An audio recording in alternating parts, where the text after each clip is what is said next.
யூனிவர்ஸ்ல பல இடங்கள்ல வெவ்வேறு நட்சத்திரங்கள் வெவ்வேறு காலகட்டத்தில் அதோடைய பிரம்மாண்டமான வெடிப்பை வெளிப்படுத்துது. அந்த வகையில கடந்த கிபி 1054வது வருஷம் பூமியிலிருந்து வானத்தை பார்க்கும்போது இந்த ஒட்டுமொத்த பூமியுமே மாத்தி அமைச்ச ஒரு பிரம்மாண்டமான ஒரு நட்சத்திர வெடிப்பு அதோடைய வேகம் இப்பயுமே நமக்கு பிரமிப்பை ஏற்படுத்துது. இப்ப நம்ம வானத்துல ஒரு ரொம்ப தரமான டெலஸ்கோப் வச்சு பார்த்தாலுமே இந்த வெடிப்புடைய வெளிப்பாட நம்ம ரொம்ப அழகா பார்க்கலாம். அந்த வெடிப்புடைய வெளிப்பாடு கிராப் நெபுலா. இது ஜப்பான், அரபு நாடுகள் மாதிரியான வெவ்வேறு நாடுகள்ல அதோடைய வரலாறு ரொம்ப அழகா எழுதியிருக்காங்க. இப்ப நம்ம அதை பத்தி பார்க்க போறதுல அந்த வெடிப்புக்கு அப்புறம் அந்த நெபுலாவில் ஏற்படக்கூடிய பல முக்கியமான வித்தியாசங்களை நம்ம பார்க்க போறோம். ஏன்னா அங்க அதோடைய அளவு நம்மளுடைய சூரிய குடும்பத்தோட பல மடங்கு பெருசு. கிட்டத்தட்ட 100 மடங்கு பெருசுன்னு நம்ம எடுத்துக்கலாம். அது மட்டும் இல்லாம அங்க இருக்கக்கூடிய எல்லா பொருட்களும் வினாடிக்கு 1600 கிலோமீட்டர் வேகத்துக்கு எல்லா இடங்கள்லயும் பரவுது. இன்னுமே அது எக்ஸ்பேண்ட் ஆகிட்டே இருக்கு. இப்ப நம்ம இந்த வீடியோ மூலியமா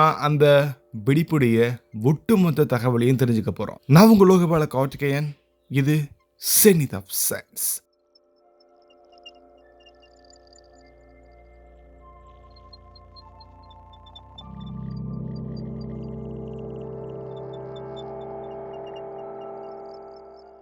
இப்போ ஒருவேளை நம்ம அந்த மிகப்பெரிய வெடிப்பு நோக்கி போனோம்னா டாரஸ் அப்படின்ற ஒரு கான்ஸ்டலேஷன்ல சுமார் 66,500 ஒளியாண்டுகள் தூரத்துல நம்ம பயணம் பண்ணணும். ஒளியோடைய வேகத்துக்கு பயணம் பண்ணோம்னா நம்ம அந்த இடத்துக்கு போய் சேர்றதுக்கே கிட்டத்தட்ட 66,500 ஆண்டுகள் ஆகும். அங்க ஒரு மிகப்பெரிய வெளிச்சம் ஒண்ணு உங்களால பார்க்க முடியும். அது கிராப் நெபுலா. ஒளி ஒரு வினாடிக்கு சுமார் 3 லட்சம் கிலோமீட்டர் வேகத்துக்கு பயணம் பண்ணும். அந்த வேகத்துல போனாதான் நம்ம அந்த இடத்துக்கு அந்த குறிப்பிட்ட வருடத்துக்கு போய் சேர முடியும். இப்ப நம்ம பார்க்குற இந்த கிராப் நெபுலாவுடைய ஸ்டேஜ் இப்ப நடந்ததில்லை. அது ரொம்ப வருடங்களுக்கு முன்னாடி ஏற்பட்ட அந்த காட்சியை தான் இப்ப நம்ம பார்க்குறோம். ஸோ இது கடந்த காலத்துடைய படம் அப்படின்றது குறிப்பிடத்தக்கது. கிட்டத்தட்ட கிபி 1054வது வருஷம் பூமியிலிருந்து வானத்தை பார்த்த எல்லாருமே வானத்துல ஒரு புதிய ஒரு வெளிச்சத்தை பார்த்தாங்க. அது பகல் நேரத்திலையும் ரொம்ப தெளிவா தெரிஞ்சது. இரவு நேரம் மட்டும் இல்லாம சூரியன் இருக்கும்போது அந்த வெளிச்சம் மறையவே இல்லை. சைனா, ஜப்பான், அரபு நாடுகள்ல இருந்த வானியலாளர்கள் அதை துல்லியமா பதிவு பண்ணாங்க. அந்த வெளிச்சம் 2 வருஷத்துக்கு மேல வானத்துல இருந்துச்சுன்னா அது இன்னொரு ஒரு நட்சத்திரம், அதாவது இன்னொரு ஒரு சூரியன் அப்படிங்கிறத நமக்கு சொல்ற மாதிரி இருந்துச்சோ அப்படின்னு சொன்னாங்க. அது ஒரு சாதாரணமான நட்சத்திரத்தை வெடிப்பு இல்ல, அது ஒரு பிரம்மாண்டமான நட்சத்திரத்துடைய சூப்பர்னோவா எக்ஸ்ப்ளோஷன். ஒரு பெரிய நட்சத்திரம் கோடிக்கணக்கான வருடங்களா ஹைட்ரஜனை ஹீலியமாவும், ஹீலியம் கார்பனாவும், கார்பனை ஆக்சிஜனாவும் மாத்திக்கிட்டே இருக்கும். இது எனர்ஜியை உருவாக்கும். இந்த ப்ராசஸ்க்கு பேரு நியூக்ளியர் ஃபியூஷன் பேரு. இந்த எனர்ஜி தான் அந்த நட்சத்திரத்தை உள்ளுக்குள்ள சுருங்காம தடுத்து நிக்குது. ஒரு நாள் அந்த ஃபியூல் எல்லாமே முடிஞ்சிடும்.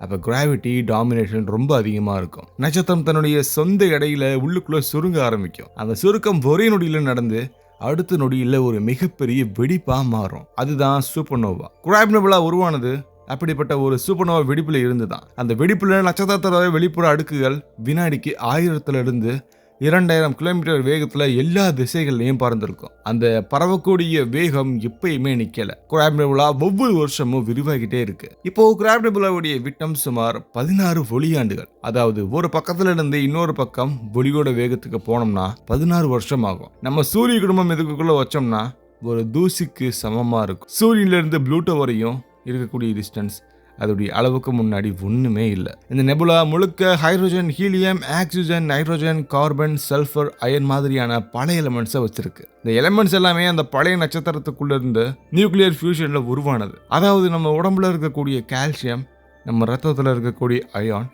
நம்ம மூச்சு காத்துல இருக்கக்கூடிய ஆக்சிஜன் எல்லாமே இந்த மாதிரியான ஒரு சூப்பர்னோவாவுடைய விளைவுன்னு நம்ம பல இடங்கள்ல ஒத்துட்டே ஆகணும். கிராப் நெபுலாவுடைய நடுவுல ஒரு அடர்த்தியான ஒரு பொருள் இருக்கு. அதுக்கு பேரு நியூட்ரான் ஸ்டார். அந்த பழைய நட்சத்திரத்துடைய மையம் வெடிப்புக்கு பின்னாடி அந்த மையம் மட்டுமே சுருங்கி பூமி அளவுக்கு சமமான ஒரு பந்து மாதிரியான ஒரு அமைப்பை உண்டாக்கி இருக்கு. ஆனா அதோடைய மாஸ் சூரியனோட ரொம்ப அதிகம். இந்த நியூட்ரான் ஸ்டார் ஒரு பல்சரா மாறி இருக்கு. அது ஒரு வினாடிக்கு சுமார் 30 முறை ஒவ்வொரு சுழற்சியும் ரேடியோ வேவ்ஸ், எக்ஸ்ரேஸ், காமரேஸ் மாதிரியான பல ரேஸை வெளியே அனுப்புது. பூமியிலிருந்து பார்த்தா அது ஒரு நிலையான ஒரு துடிப்பு மாதிரி தெரியும். அதனாலதான் அதுக்கு பல்சர்னு நம்ம பேர் வச்சிருக்கோம். அந்த பல்சரை சுத்தி இருக்கக்கூடிய மேக்னெட்டிக் ஃபீல்டு பூமியுடைய மேக்னெட்டிக் ஃபீல்டுடைய கம்பேர் பண்ணும்போது கோடிக்கணக்கான மடங்கு ரொம்ப அதிக சக்தி வாய்ந்ததா இருக்கு. அந்த ஃபீல்டில் சிக்கி இருக்கக்கூடிய சார்ஜ்டு பார்ட்டிகல்ஸ் ஒளியுடைய வேகத்துக்கு கொஞ்சம் பயணம் பண்றதுக்கு சான்சஸ் இருக்கு. அந்த பார்ட்டிகல்ஸ் நெபுலாவுக்குள்ள போய் கேஸை தோண்டி க்ளோயிங்கான ஃபிலமெண்ட்ஸை உருவாக்குது. கிராப் நெபுலாவை டெலஸ்கோப்ல முதல் முறையா 18ஆம் நூற்றாண்டுல தான் நம்ம பார்த்தோம். அதுக்கு பின்னாடி பல அப்சர்வேட்டரிஸ் பல வேவ் லென்த்ல அதை ஆய்வு பண்ணுச்சு. விசிபிள் லைட்ல நரம்பு மாதிரியான ஃபிலமெண்ட்ஸ் தெரியும். எக்ஸ்ரேல எனர்ஜி வேவ்ஸ் ரொம்ப அழகா தெரியும். இன்ஃப்ராரெட்ல டஸ்ட் கிளவுட்ஸ் ரொம்ப தெளிவாக தெரியும். ரேடியோவில் மேக்னெட்டிக் ஸ்ட்ரக்சரை நம்ம ரொம்ப அழகாக பார்க்க முடியும். ஒரே பொருள் ஆனால் பல அடுக்குகள் இருக்கு. இந்த நெபுலாவுக்குள்ள இருக்கக்கூடிய கேஸ் நாட்ஸ் எதிர்காலத்தில் ஒரு புதிய நட்சத்திரங்களையோ சில நட்சத்திரங்களையோ உருவாக்கக்கூடிய விதைகள் மாதிரி மாறும். இப்போ அது ஒரு எக்ஸ்ப்ளோஷனோட ஒரு சின்னமாக தெரிஞ்சாலும் உண்மையிலேயே அது ஒரு ஃபியூச்சர் ஸ்டார் ஃபேக்டரி. இப்போ நம்ம ஃபாஸ்டஸ்ட் ஸ்பேஸ் கிராஃப்டை எடுத்துட்டோம். அதாவது ரொம்ப வேகமாக போகக்கூடிய ஸ்பேஸ் கிராஃப்டில் கிராப் நெபுலாவை நோக்கி போனோம்னா லட்சக்கணக்கான வருஷங்கள் ஆகும். மனித வரலாறு முழுசா முடிச்சா கூட அந்த பயணம் முடியாது. அதாவது இந்த நெபுலா நம்ம வாழ்க்கைக்கு அப்பாற்பட்ட ஒரு பொருள். காலப்போக்கில் கிராப் நெபுலா மெதுவாக டிஃப்யூஸ் ஆகி அது இன்டர்ஸ்டெல்லர் மீடியம்ல கலந்துரும். அந்த கேஸ், டஸ்ட், எலமெண்ட்ஸ் எல்லாமே புதுசா சில நட்சத்திரங்களையும் கிரகங்களையும் உருவாக்கக்கூடிய ஒரு அடிப்படையான நம்ம முக்கியமான ஒரு கட்டத்துக்கு வைக்கக்கூடிய இடமா மாறும். ஒரே நட்சத்திரம் அங்க இருந்துச்சு, ஆனா அதோடைய பொருள் பல நட்சத்திரங்களை உருவாக்கும். நம்ம இந்த கிராப் நெபுலாவுடைய உள்ளமைப்பை இன்னும் மெதுவாக கவனிச்சா அது ஒரே மாதிரியான வேகத்தில் பரவுறது இல்லைன்னு நமக்கு தெரியுது. அதுக்குள்ள ஒவ்வொரு ஃபிலமெண்ட்ஸும் ஒவ்வொரு கேஸ் கிளவுட்ஸும் வெவ்வேறு வேகத்தில் நகருது. சில பகுதிகள் வினாடிக்கு 1500 கிலோமீட்டர் வேகத்தில் விரிவாக்கம் பண்ணுது. சில பகுதிகள் அதோட மெதுவா அதோடைய வேகம் மாறுபடுது. இந்த சூப்பர்னோவா வெடிப்பு ஒரே மாதிரியான சமமா நடக்கலைன்னு இதன் மூலியமா நமக்கு தெரிய வருது. நட்சத்திரத்துடைய உள்ள இருக்கக்கூடிய density difference, rotation, magnetic field எல்லாமே அந்த வெடிப்போட திசையும் வேகத்தையும் கண்டிப்பா மாற்றும். இந்த நெபுலாவுக்குள்ள இருக்கக்கூடிய கேஸ் வெறும் புகை மாதிரி கிடையாது, ஒரு ஃபாக் மாதிரி இல்லை. அது அயனைஸ்டு கேஸ். அதாவது அந்த கேஸ்ல இருக்கக்கூடிய ஆட்டம்ஸ் எலக்ட்ரான்ஸை இழந்த நிலையில இருக்கு. இந்த அயனைசேஷன் நடக்க காரணம் நடுவில் இருக்கக்கூடிய பல்சர் வெளிப்படுத்தக்கூடிய ரொம்ப அதீதமான ரேடியேஷன். எக்ஸ்ரே, காமரே மாதிரியான பல ஹை எனர்ஜி ரேடியேஷன்ஸ் கேஸை தொடர்ந்து தாக்கிக்கிட்டே இருக்கும். இதனால தான் கிராப் நெபுலா ஒரு சாதாரணமான ஒரு எமிஷன் நெபுலா மாதிரி இல்லாமல் எல்லா வேவ்லெந்தையும் ரொம்ப அழகாக வெளிப்படுத்துது. இந்த நெபுலாவுடைய டெம்பரேச்சர் ஒரே மாதிரி இல்லை.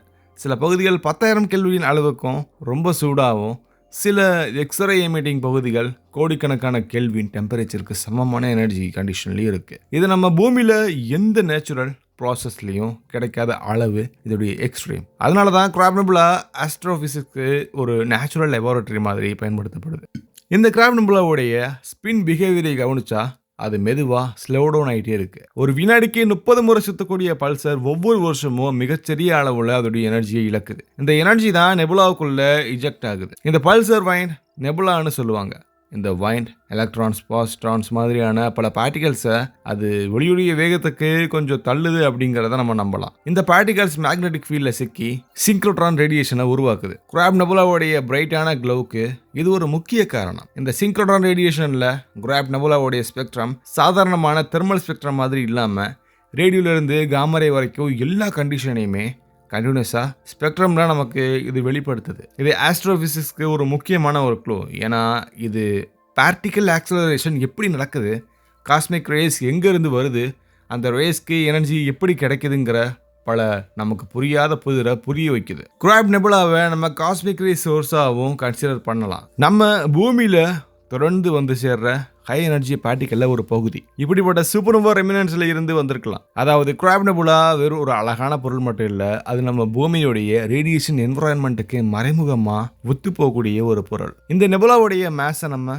கணக்கு பண்ணா சுமார் 4 to 5 சூரியனுடைய மேஸ் அளவுக்கு அதோடைய மெட்டீரியல் ரொம்ப அழகாக இருக்கலாம். அதில் ஒரு பகுதி கேஸாகவும் சில பகுதி டஸ்டாகவும் இருக்குது. இந்த டஸ்ட் கிரெயின்ஸ் ஃபியூச்சரில் ஒரு பிளானட்டரி சிஸ்டமை உருவாக்கலாம். அது ஒரு முக்கியமான ஒரு பில்டிங் பிளாக்ஸாக இருக்குது. இப்படிப்பட்ட சூப்பர்னோவா டஸ்ட் தான் ஆரம்ப விதையாக இருந்திருக்கலாம் நம்ம சூரிய குடும்பத்துக்கு. கிராப் நெபுலாவுடைய எக்ஸ்பான்ஷன், அதுக்கு பின்னாடி இருக்கக்கூடிய ப்ராசஸை நம்ம கொஞ்சம் ரிவர்ஸ் பண்ணி பார்த்தோம்னா எல்லா பொருட்களும் ஒரே இடத்துல வந்து சேரும். அந்த காலம் கிட்டத்தட்ட கிபி 1054க்கு சரியா மேட்ச் ஆகுது. இது ஹிஸ்டாரிக்கல் ரெக்கார்ட்ஸ்க்கும் மாடர்ன் ஆஸ்ட்ரோபிசிக்ஸ்க்கும் ஒரு ரேரான அக்ரிமெண்ட். மனிதர்கள் பார்த்து எழுதின ஒரு அப்சர்வேஷன் மாடர்ன் டெலிஸ்கோப்பில் வரக்கூடிய டேட்டாவும் ஒரே உண்மையாக சொல்லுது. இந்த நெபுலாவை நம்ம வெறும் கண்ணால் பார்க்க முடியாது, அதுக்கு டெலிஸ்கோப் தேவை. ஆனால் அந்த சூப்பர்னோவா எக்ஸ்ப்ளோஷன் ஆன போது அந்த காலத்தில் பகல் நேரத்தில் கூட அதோடைய பிரைட்னஸ் வெள்ளி கிரகத்தை விட ரொம்ப அதிகமாக வெளிச்சமாக இருந்திருக்கலாம். அந்த அளவுக்கு எனர்ஜி ரிலீஸ் நடந்திருக்கு. ஒரே நொடியில் அந்த நட்சத்திரம் சூரியன் முழு வாழ்க்கையை வெளியிடக்கூடிய எனர்ஜியை வெளியிட்டிருக்கு. கிராப் நெபுலாவை ஃபியூச்சரில் பார்ப்போமானா அது மெதுவாக டிஃப்யூஸ் ஆகி பேக்ரவுண்டில் கேலக்ஸி லைட்டில் கலந்துரும். இன்னும் சில 10,000 வருஷத்தில் அது இப்போ மாதிரி தெளிவாக இல்லாமல் அதோட பார்ட்டிகல்ஸ், எலமெண்ட்ஸ், அதோடைய மேக்னெட்டிக் இம்ப்ரிண்ட் இன்டர்ஸ்டெல்லார் ஸ்பேஸில் ரொம்ப நீண்ட காலமாக இருக்கும். அந்த இம்ப்ரிண்ட்டில் தான் அடுத்த தலைமுறை நட்சத்திரங்களும் உருவாகும். இது ஒரு முக்கியமான விஷயம். கிராப் நெபுலா ஒரு எக்ஸெப்ஷன் கிடையாது. இது ஒரு எக்ஸாம்பிள். நம்ம கேலக்சியில் இந்த மாதிரியான ஆயிரக்கணக்கான சூப்பர்னோவா ரெமினன்ஸ் இருக்குது. ஆனால் கிராப் நெபுலா ரொம்ப ஸ்பெஷலாக தெரியறதுக்கான காரணம் அதோடைய வயது. அதனால தான் அதோடைய ஸ்ட்ரக்சர், அதோடைய எனர்ஜி ஃப்ளோ, பல்சர் இன்ட்ராக்ஷன் இது எல்லாமே நமக்கு தெளிவாக படிக்கக்கூடிய ஒரு பொருளாக இருக்குது. இப்போ நான் இந்த ஒரு பிரம்மாண்டமான ஒரு ஸ்பேஸ் எலமெண்ட்டோடைய வெளிப்பாடை நம்ம ரிவர்ஸ் பண்ணி அது கடந்த KP 1054 வெடித்த ஒரு நட்சத்திரத்துடைய வெளிப்பாடு நம்ம தெரிஞ்சுக்கிற அளவுக்கு அதை நம்ம மாடலாக கிரியேட் பண்ணிட்டோம். ஒரு சிமுலேஷனை நம்ம உருவாக்கிட்டோம். ஏன்னா இந்த யூனிவர்ஸ் சொல்லக்கூடிய பல மொழிகளை புரிஞ்சிக்கக்கூடிய வகையில் இப்போதைக்கு இந்த கேலக்சியில் இருக்கக்கூடிய ஒரே ஜீவராசி மனிதர்கள் தான். வானம் சொல்கிறத நம்ம கேட்கறதுக்கு ட்ரை பண்ணால் போதும். அது என்ன சொல்லுதுன்றதை நமக்கு ஆட்டோமேட்டிக்காக புரிய ஆரம்பிக்கும். இதே மாதிரி இன்னொரு வினோதமான ஒரு ஸ்பேஸ் எலமெண்ட்டை நம்ம அடுத்த வீடியோவில் எக்ஸ்ப்ளோர் பண்ணலாம். பாய்.